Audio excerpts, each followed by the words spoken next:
Hey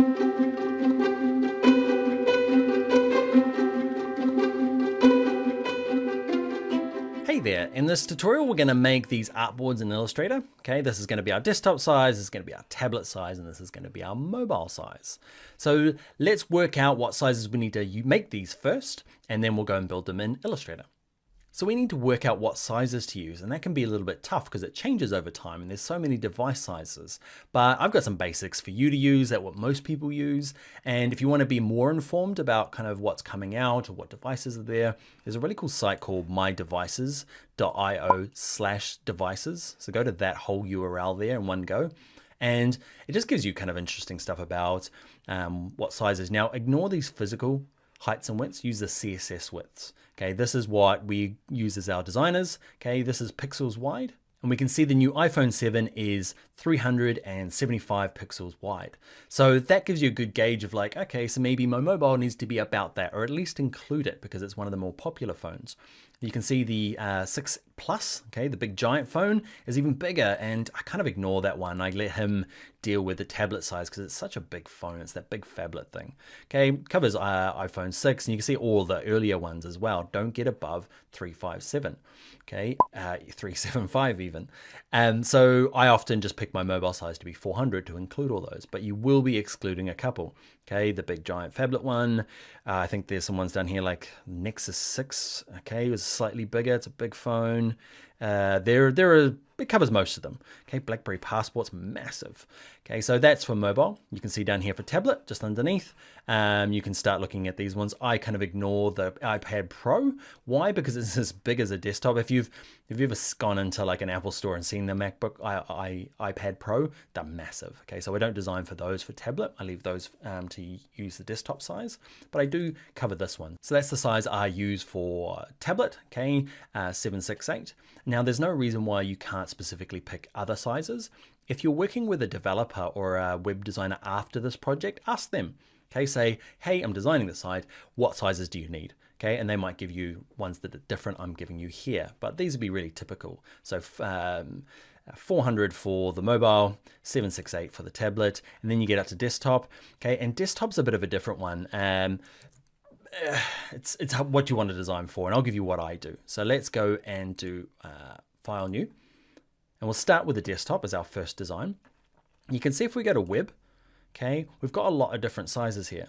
Okay, there's web, minimum, large size, common. Okay, you can pick any of these, it doesn't really matter. Okay, what I like to start with is 1200 wide, mainly because it's divisible by our grids that we're going to learn about a little bit later on. So it's still a common size, okay, but yeah. Okay, the height is going to change a lot when we're working. Okay, so we're going to leave it at whatever height it defaults to, and we're going to change it afterwards because it depends on the content. Okay, orientation is going to be landscape, and we're not going to add any sort of bleed or anything. Okay, so, and we're going to make sure it's RGB. Okay, let's click create. Great, so there's page one. I'm going to zoom out a little bit, holding Command minus. Okay, zooms out. Now I'm going to move around holding the spacebar key, clicking and dragging. Okay, so if you hold down the spacebar key on your keyboard, click and drag, or you can use these little sliders around. Okay, so I've got this first one, and they're called artboard instead of pages. Okay, so what I need to do now is create another artboard for my tablet size.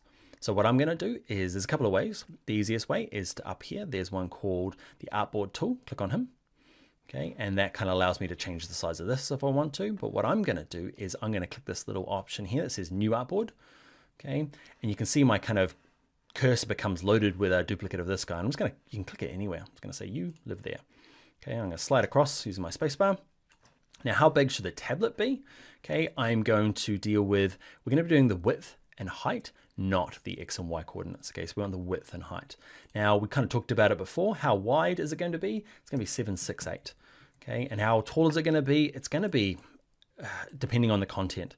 So we're going to design it probably a bit longer, but we're not worried about that at the moment. So don't stress how tall this is. I'm going to move it across a little bit. Okay, so it's next to my desktop. And now I'm going to do my mobile version. Now I can go to new again, but that's easy. You've done that. If you hold down the Option key, okay, on your Mac, or the Alt key on your PC, okay, and you can see the cursor change to that little double arrow. It means it's going to duplicate it, and I find that's the easiest way to kind of drag out another version. You can keep holding Alt and drag out lots of versions. Okay, I just want 3 at the moment. So I'm going to have my desktop, my tablet, and now my mobile. So my mobile version, we talked about it before. Okay, we're using width. Okay, so the width in this case is going to be 400. It encompasses all the new, iPhone versions. They're up to 7 now, but who knows what 8's going to be. So it gives us a little bit of playroom. If it ends up being something stupid like 380, we don't have to go back and redesign our site for mobile. Okay, and the height again, it's going to change depending on the content. Okay, so it's a lot thinner. So what we'll do before we move away from this, so we've created our pages. We've got a mobile, tablet, and desktop version. Let's go and name them. And we need to find your Artboards tab. If you can't find it, go to Window, and let's go down to Artboards. Okay, and my first one, Artboard 1, I'm going to double click him. Okay, and this one's going to be called my desktop, and I'm going to give it a name. Okay, so everyone knows that I'm using 1200 pixels. Okay, doesn't change anything, it's just a label. Artboard 2 is my tablet. Okay, and 768 pixels wide, and my mobile, okay, is going to be 400 pixels. Great. All right, I'm going to zoom out. Remember Command minus or Control minus on a PC, spacebar to move around. Okay, we're getting there. We're going to save it. File save. Now for this course, I'm going to put everything on my desktop. Okay, I'm going to make a new folder, and this is going to be my Dan's portfolio. Okay, and I'm going to give it V1. Actually, no, it's the folder name, so we're just going to call it Dan's portfolio. Click create, and now the actual name of this, okay, this is going to be called Dan's portfolio. Dan's portfolio. Give it your name because we'll build your one while we're going along, and give it V1. Never call it.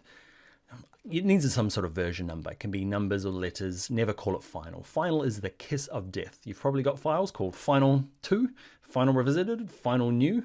Okay, so just V1, and you'll end up with lots of different versions. Great.